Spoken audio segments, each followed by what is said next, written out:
Basic शिक्षा परिषद के मंत्री श्री संदीप सिंह जी, आज के इस कार्यक्रम में समारोह में उपस्थित माननीय जनप्रतिनिधिगण, इंजीनियर अवनीश कुमार सिंह जी, डॉक्टर लालजी प्रसाद निर्मल जी,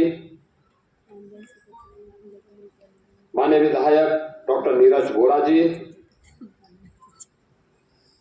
प्रमुख सचिव बेसिक एवं माध्यमिक शिक्षा श्री पार्थ सारथी सिंह शर्मा जी,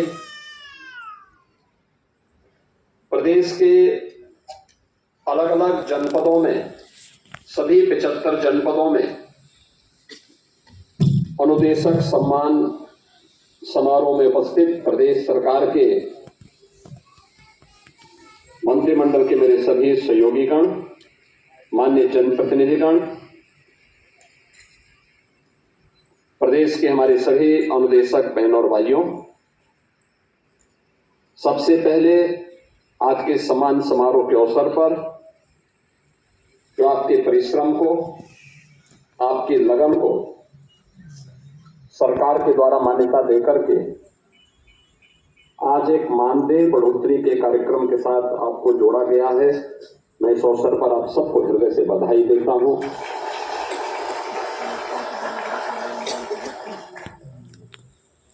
दो 2011-12 में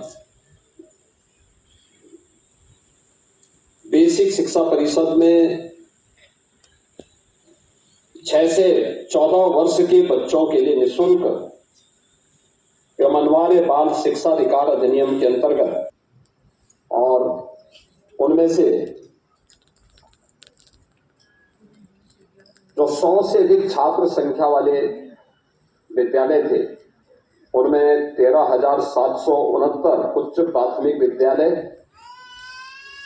प्रति विद्यालय 3 अंशकालीन अनुदेशक, 41,360 अनुदेशकों की उस समय तैनाती हुई थी और उन्हें 7,000 रुपये मासिक मानदेय पर नियुक्ति पत्र दिया गया था।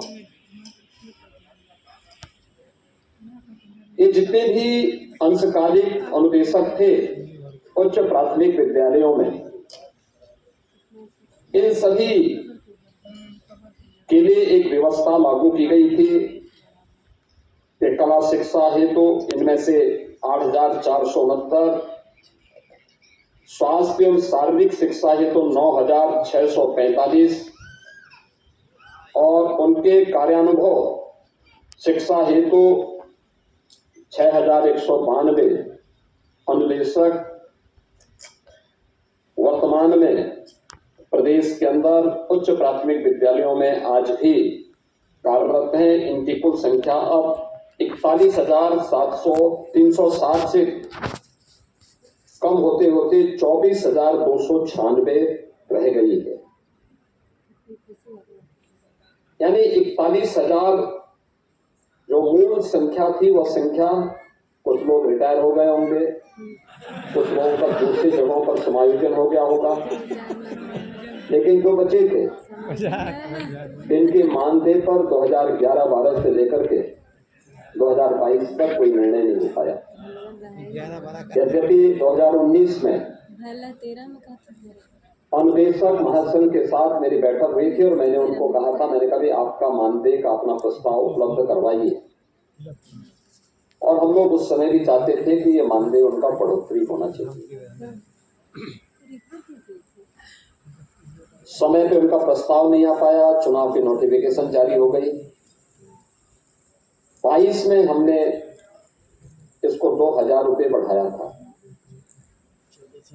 और हम लोग स्वयं संतुष्ट नहीं थे कि 2,000 पर्याप्त नहीं है, 14 से लिए भी क्योंकि न्यू अक्सर दिखाई नहीं देती। लेकिन वो सबसे कठिन कार्य होता है। हम अक्सर क्या बोलते हैं, हम न्यू को उपेक्षा करते हैं क्योंकि दिखाई नहीं देता, लेकिन न्यू ही अगर मजबूत नहीं होगी उसमें सशक्त, एक समर्थ और सशक्त भवन कैसे बन पाएगा, मजबूत इमारत नहीं बन पाएगी। और इसीलिए अनुदेशक हों, शिक्षा मित्र हों, बेसिक शिक्षा परिषद के जुड़े हुए शिक्षकों के मानदेय से जुड़े हुए मामले हों या उनसे जुड़े हुए अन्य बातें हों, हम लोगों का मानना रहा है सम्मानजनक होना चाहिए और उनका कार्य उतना ही गरिमापूर्ण होना भी चाहिए। सहमति बनते बनते अंततः जब ये बातें निष्कर्ष पर निकली तो की मांग थी।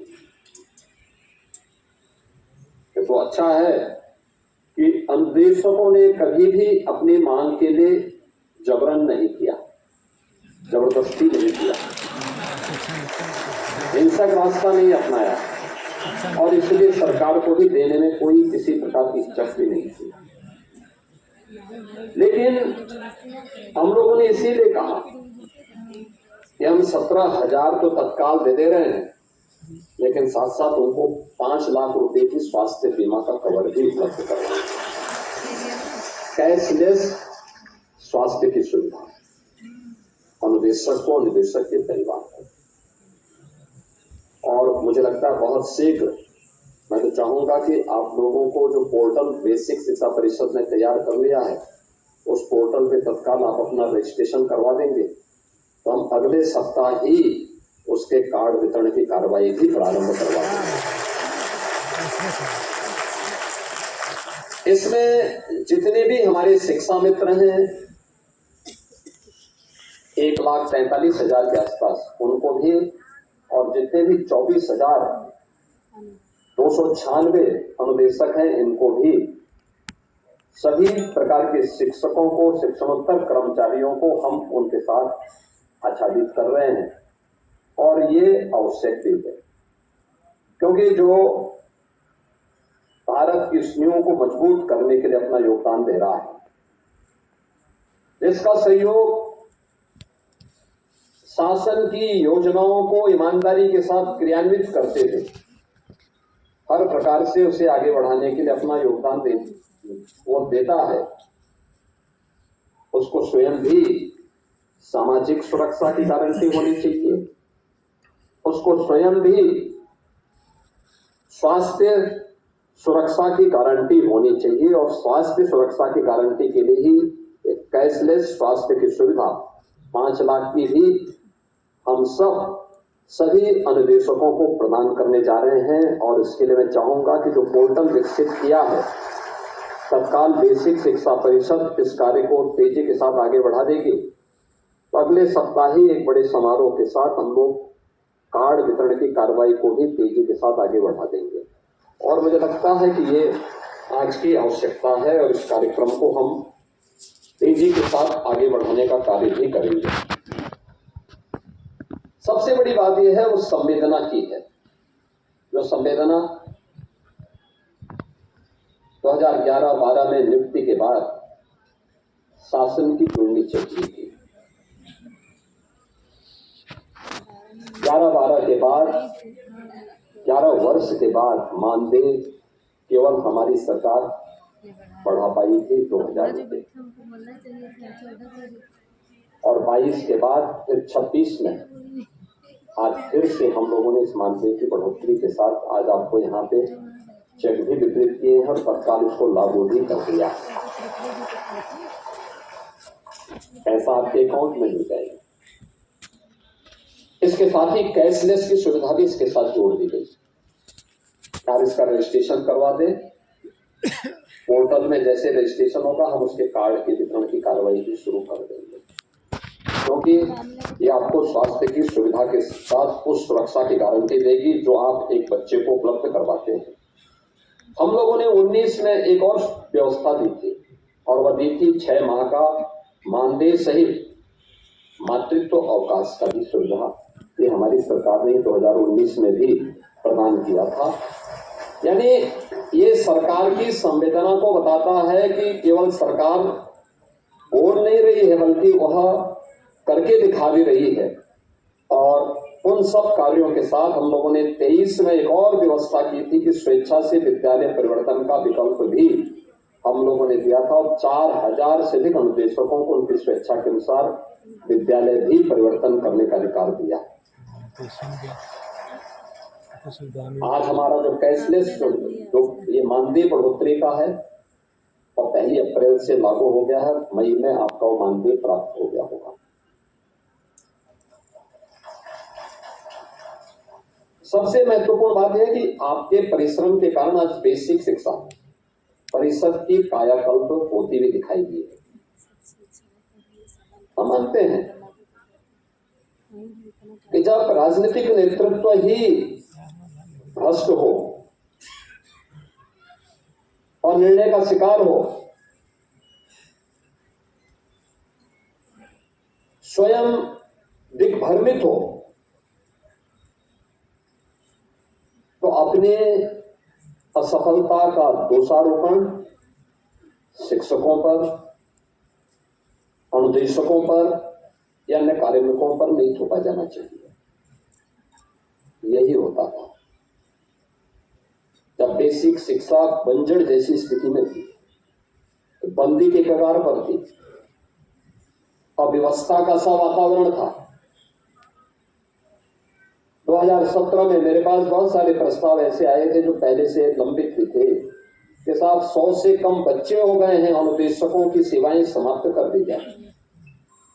हमने कहा कि आप ये प्रस्ताव लेके आए हैं तो पहले आप ये बताइए कि आपकी सेवा का हम क्या करेंगे।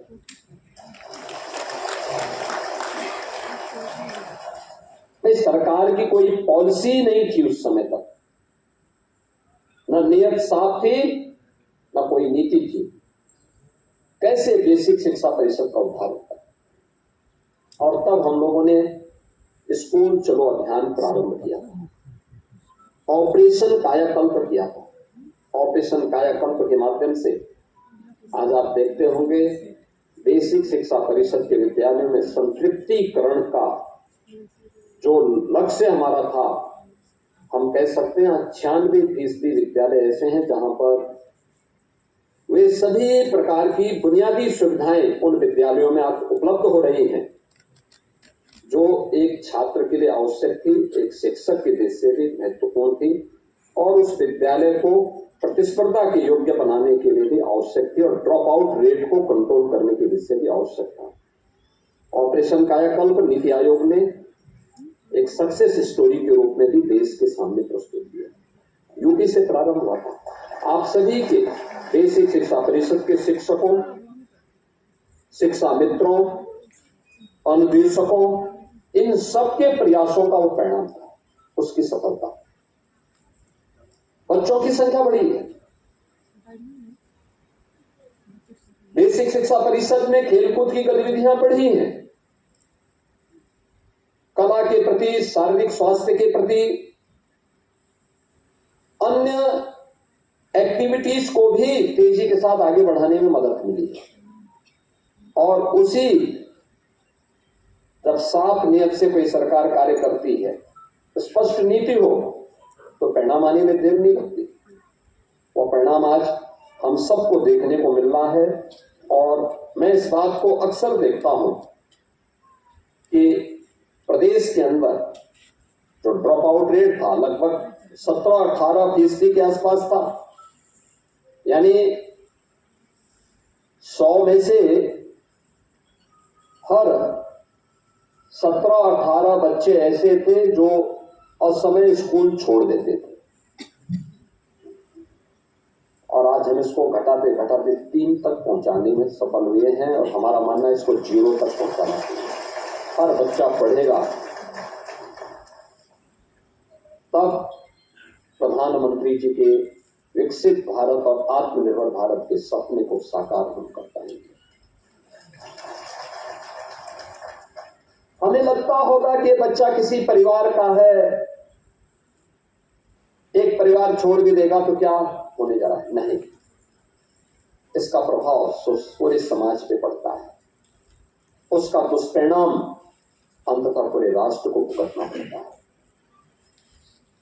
आप देख रहे होंगे ना, युद्ध तो अमेरिका और ईरान के बीच हो रहा है, लेकिन क्राइसिस पूरी दुनिया के अंदर पैदा हुई।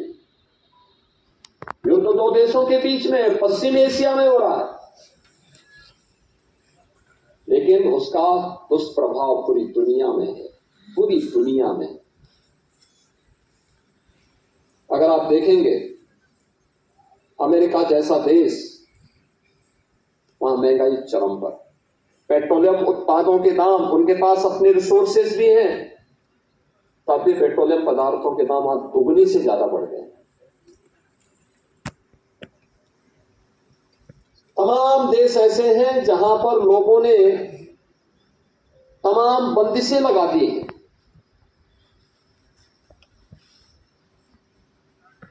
भारत के अंदर हमारे पास यशस्वी नेतृत्व प्रधानमंत्री मोदी जी के रूप में, जिन्होंने अपने स्तर पर, अपने दम पर, अपने बल पर भारत को और भारत के नागरिकों के हित के लिए उस प्रकार के निर्णय लिए। हम सबका दायित्व बनता है कि हम भी वर्तमान की इन परिस्थितियों में जो एक वैश्विक चुनौती है, उस वैश्विक चुनौती में प्रधानमंत्री मोदी जी के साथ खड़े होकर के पूरी मजबूती के साथ देश के बारे में उनकी सोच को आगे बढ़ाने में हम भी मदद करें।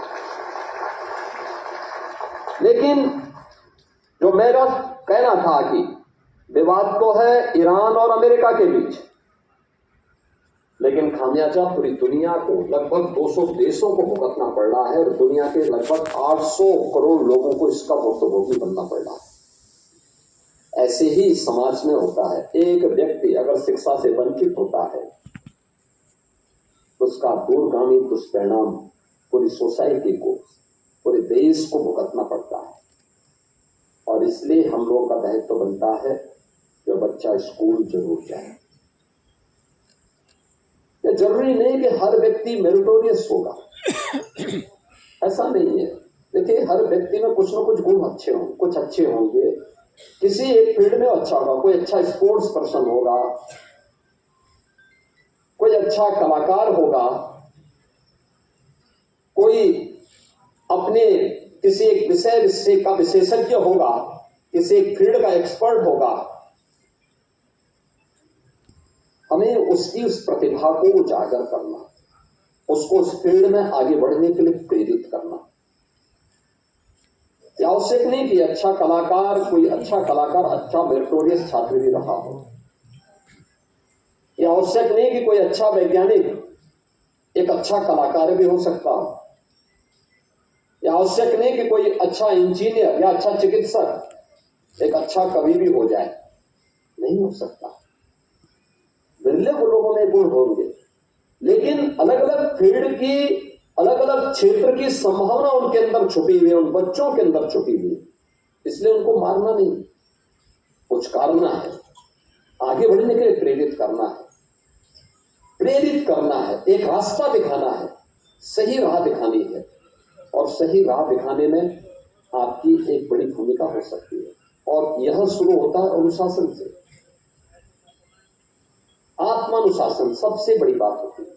समय पे विद्यालय जाना, विद्यालय के प्रवेश और परिसर को स्वच्छ और सुंदर बनाए रखने में योगदान देना, उनमें बच्चों को भी प्रेरित करना। अभी पाठक जी जो कह रहे थे, स्कूल में जाते थे हम लोग, कैसे वहां पे पढ़ते थे, बुनियादी सुविधाओं का अभाव था, लेकिन तब भी बच्चों की संख्या भी अच्छी होती थी, एक सामूहिकता का भाव होता था।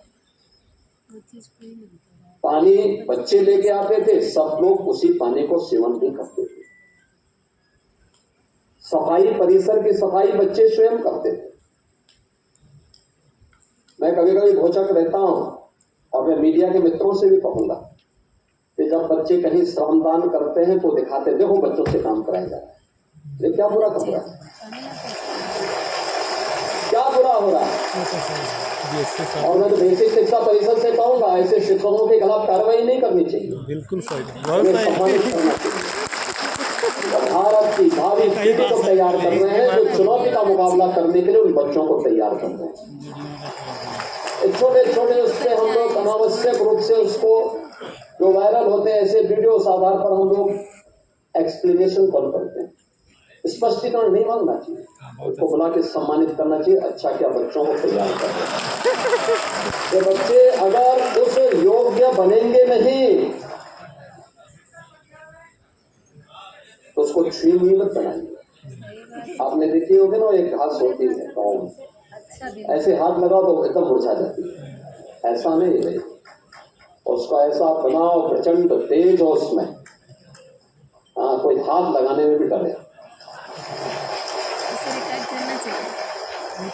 तेज होना चाहिए और वो शिक्षा से पैदा होगा, संस्कारों से पैदा होगा, स्वच्छता के प्रति उसे मजबूती के साथ उसके जीवन का हिस्सा बना करके प्रत्येक गुण उसके मन में आने चाहिए।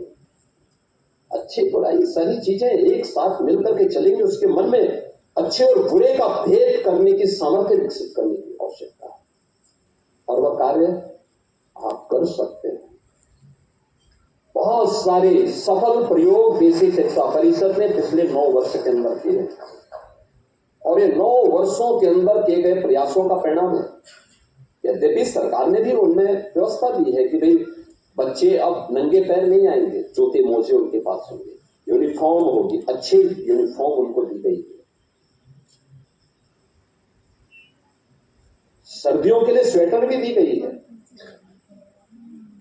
अभी रजिस्ट्रेशन चल रहा है, अभी से मीडिया में चलने लग गया कि उनको पुस्तक नहीं मिली। अरे पुस्तक भी मिल जाएगी, अभी प्रवेश तो होने दीजिए। अभी तो बच्चों को थोड़ा आपसी वातावरण में आपस में घुलने मिलने को, उनको थोड़ा पहले आपस में खेलने कूदने को।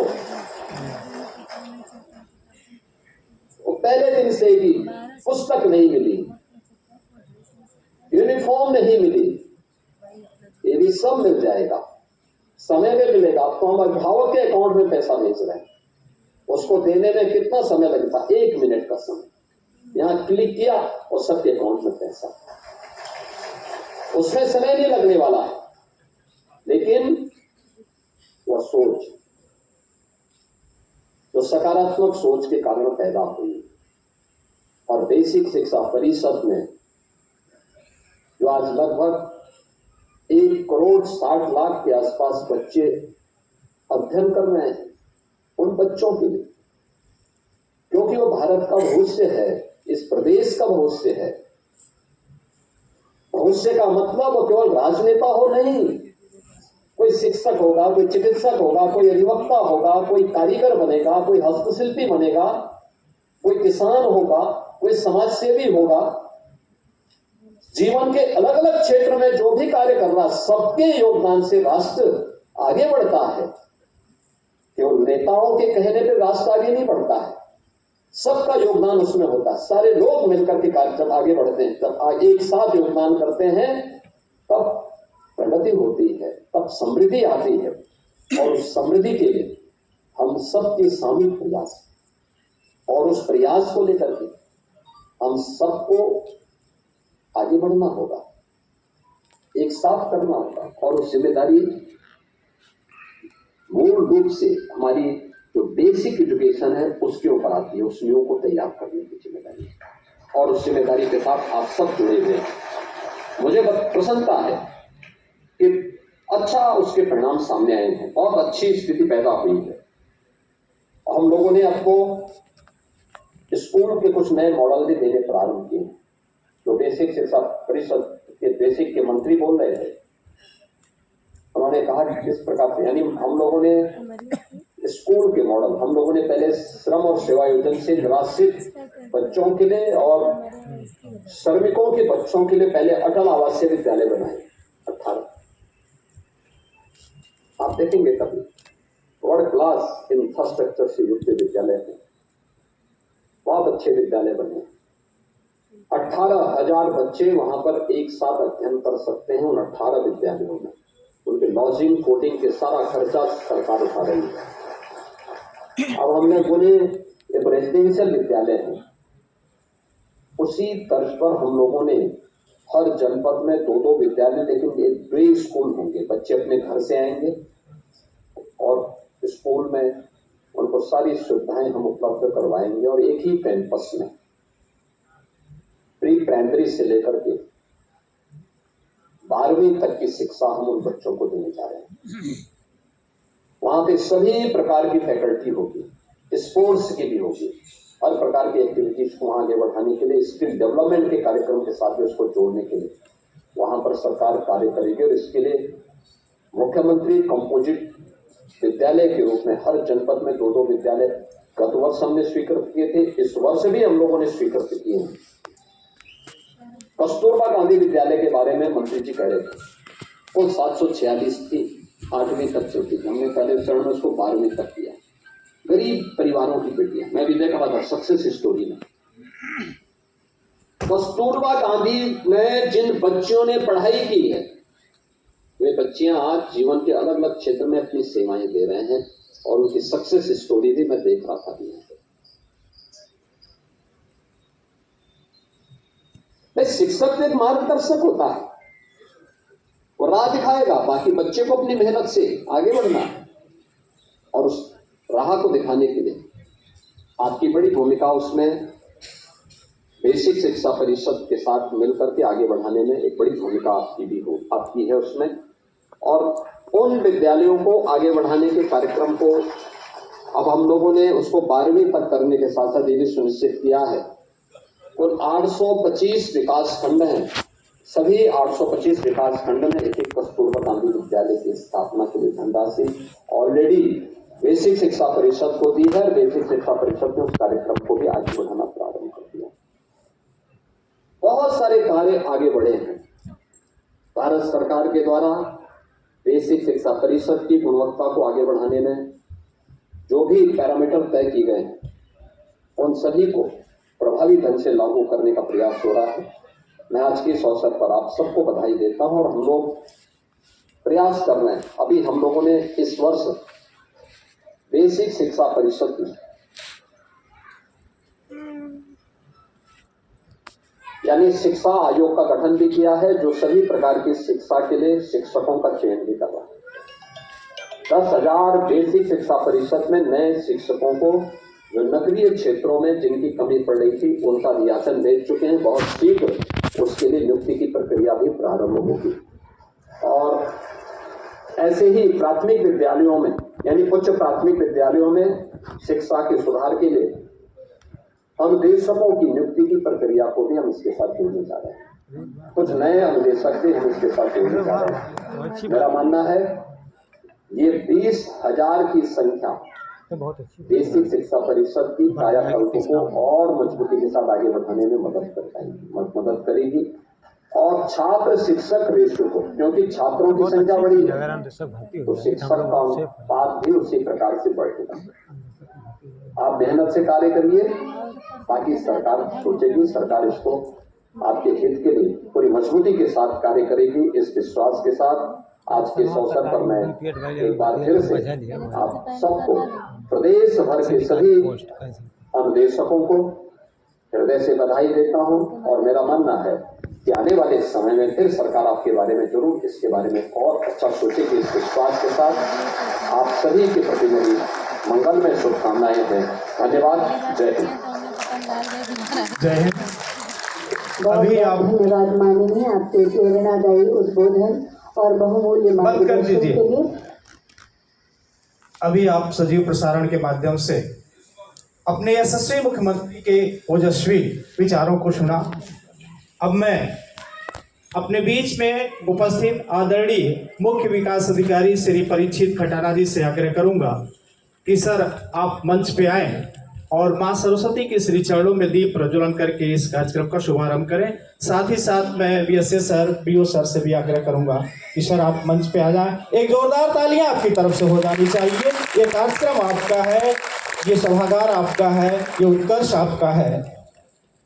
हमारी संस्कृति रही है कि जब भी कोई भी इस तरह के कार्यक्रम, सांस्कृतिक कार्यक्रम, शैक्षणिक कार्यक्रम होते हैं तो हम माँ सरस्वती के श्री चरणों में दीप प्रज्वलन करके उस कार्यक्रम का शुभारंभ करते हैं।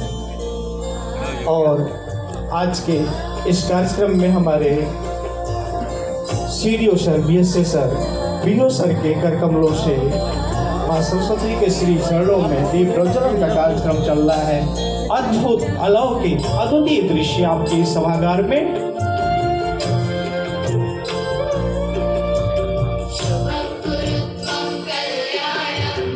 सबकी निगाहें केंद्रित है मंच पे मां सरस्वती की आराधना पूजा अर्चना का ये दिव्य कार्यक्रम अपने भव्यता को लिए हुए अग्रसर हो रहा है। हमारे पत्रकार बंधु इस समय को, इस पल को अपने कैमरों में कैद कर रहे हैं, जिसको आप कल अखबार के चित्रों में निश्चित रूप से देखेंगे।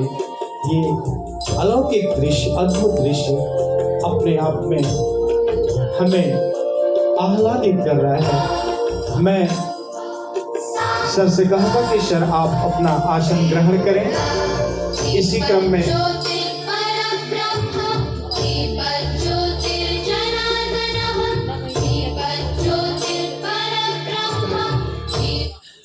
और हमारे बीच में सीडीओ सर आए हुए हैं। मैं अपने वैसे सर से अनुरोध करूंगा कि सर को बुके एवं स्मृति चिन्ह देकर के सर का स्वागत करें। हमारे समिति के लोग तत्काल बुके और साथ ही साथ मैं डीसी श्री अंकित राय जी से निवेदन करूंगा कि आप अंगवस्त्रम देकर के सर का सम्मान करें।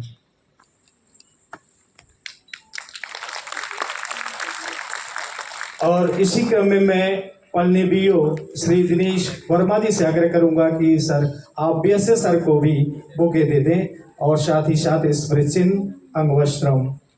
इस पल को आप कैद कर लीजिए अपने कैमरों में। जोरदार तालियां हो जाए आपकी। आज हमारे मुख्यमंत्री जी ने अनुदेशकों के सम्मान में इतना बड़ा कार्यक्रम रखा है। अब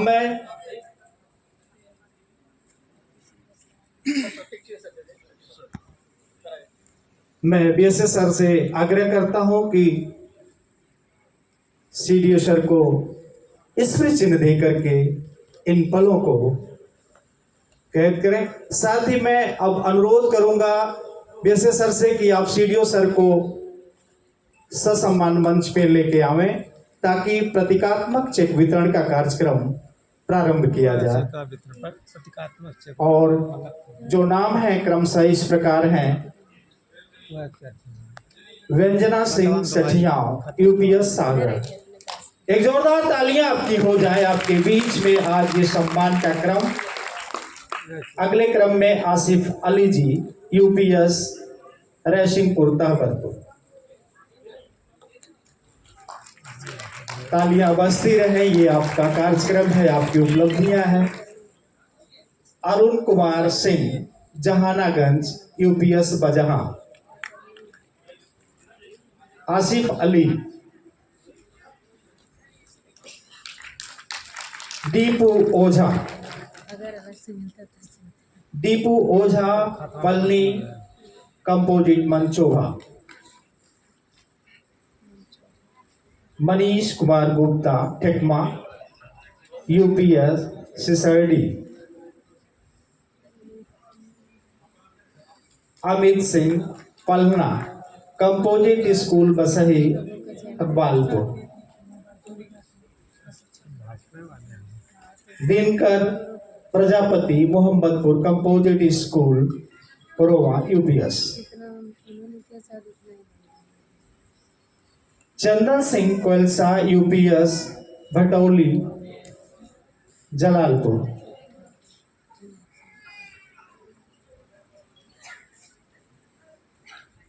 श्रीकांत यादव, बिलरियागंज, यूपीएस भवनपुर। और श्रीमती अंजू राय, बिलरियागंज, यूपीएस कपसा।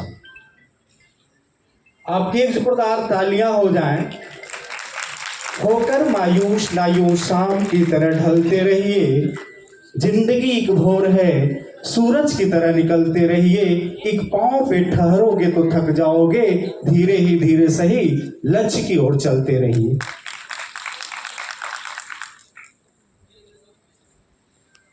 हमारे यशस्वी मुख्यमंत्री श्री योगी आदित्यनाथ ने अनुदेशकों के सम्मान में आज ये कार्यक्रम पूरे प्रदेश में रखा है और उन्होंने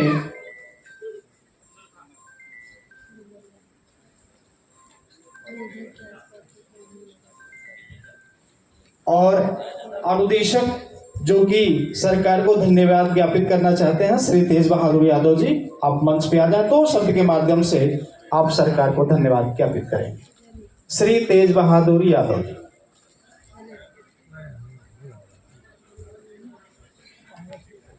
आप आ जाए। चूंकि मैं सर्वप्रथम आदरणीय जिला बेसिक शिक्षा अधिकारी सर का बहुत बहुत धन्यवाद, और हमारे मुख्य अतिथि जो प्रतिनिधि थे नहीं आए किसी कारणवश से, जो भी यहाँ पे प्रतिनिधि उनके हो, हम लोग सरकार का बहुत बहुत धन्यवाद ज्ञापित करते हैं। और हम लोगों की जो लड़ाई थी काफ़ी वर्षों से चल रही थी, हम लोग 2017 से ये वृद्धि हुई है और इसमें हम लोगों को 2026 में यह मिलने का अवसर मिला। इसलिए माननीय बेसिक शिक्षा मंत्री और माननीय मुख्यमंत्री जी का हम लोग आभार प्रकट करते हैं। और आगे ये तो अभी प्रथम चरण है, आगे हम लोग और उम्मीद करते हैं कि सरकार हम लोगों के बारे में कुछ अच्छा सोचे, क्योंकि उस स्कूल के लिए हम लोगों ने जो किया है वो भी एक ऐतिहासिक है। हम लोगों के पढ़ाए बच्चे आज प्राथमिक शिक्षा में सहायक अध्यापक भी हो गए हैं, और हमारा पढ़ाया हुआ लड़का अभी पिछली साल अभी उसने 97% से CUT combined university entrance exam top किया, और वो जो इस समय इलाहाबाद यूनिवर्सिटी का छात्र है। अनुदेशक वो हर क्षेत्र के विषय में एकदम पारंगत है, और ये कला शिक्षा हो, कंप्यूटर शिक्षा हो या शारीरिक शिक्षा हो, सब विकास में आज भी विद्यालय की जो स्थिति जितनी सुदृढ़ हुई है वो अनुदेशकों के जानने से हुई है। इस बात को हमारे माननीय मुख्यमंत्री जी भी मान चुके हैं। हम लोग आशा करते हैं और विश्वास करते हैं कि हम लोगों का भविष्य बहुत ही उज्जवल होगा, और हम आदरणीय मुख्यमंत्री जी और माननीय बेसिक शिक्षा मंत्री जी और प्रदेश सरकार का बहुत बहुत धन्यवाद करते हैं। और साथ ही एक बार पूरे जिले से आए हुए अनुदेशक हमारे जिला बेसिक शिक्षा अधिकारी आदरणीय श्री राजीव पाठक जी के लिए जोरदार स्वागत करें। मैं एक बार और बात अपनी रखना चाहता हूँ साहब, वो चीज है आप लोग जानते हैं इस जिले की स्थिति कितनी खराब थी, लेकिन माननीय जब से हमारे BSA साहब आए हैं, चाहे होली का त्यौहार हो या दीपावली का त्यौहार हो, त्यौहार से पहले मानदेय दिलवाने का काम किए हैं। जो कुछ त्रुटियां हैं, जो हम लोगों की समस्याएं हैं, उसको सरकार तक ये बात पहुंचे और सरकार हमारी समस्याओं का संज्ञान लेते हुए उस त्रुटि को दूर करे, और हम लोगों का जो एरियर की समस्या थी सरकार इसमें रिव्यू में है, इसको वापस कराए, और प्रदेश का हर एक अनुदेशक पूरा भगवा में हो जाएगा। ये हम लोगों का एक वादा है कि अनुदेशक पूरे प्रदेश में छा जाएगा और सरकार के साथ कंधे से कंधा मिला के चलेगा। माननीय मुख्यमंत्री जी को ये अगर हम लोगों का संदेश जाता होगा तो मैं विश्वास दिलाता हूँ कि अनुदेशक कभी पीछे नहीं रहेगा। जो पूर्ववर्ती सरकारों ने हम लोगों के साथ दोहन और शोषण किया है सारे अनुदेशक जान रहे हैं। आज हम लोग पूरी तरह से इस सरकार के साथ हैं और धन्यवाद ज्ञापित करते हैं। इन्हीं सब शब्दों के निकल के नाश्ता ले सकते हैं, कार्यक्रम संपन्न होगा। धन्यवाद। जनरेटर से हटाइए, जनरेटर बंद कराइए, लिफ्ट ऑपरेटर लिफ्ट को स्टैंड बाई पर रखिए।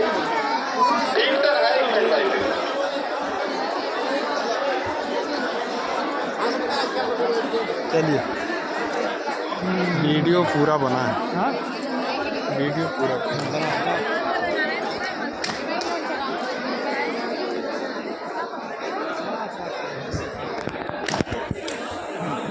अनुदेशक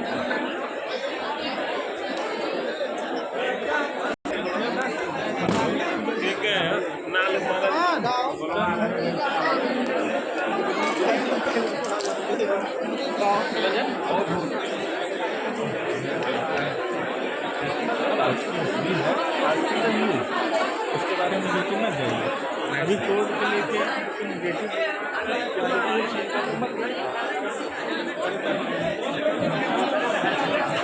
का अटेंडेंस लगाइए। ए सर हमारा हमारा खड़े कर दो बिल्कुल, ये स्टेज पे अच्छा लगता है। ये सब आ जाइए और अकेले हम लोग 5-6 लोग हैं। हम लोग 500 हम सोचे थे सत्तम भाई घर रुकेंगे जाते समय, अगर नहीं आएंगे तो ये अरे नज़दीक वाला कार्यक्रम हम नहीं आएंगे, अरे बाहर मनवा ये है कि निदेशक साथी आ गए पूरा है, निदेशक भाई आ गए पूरा।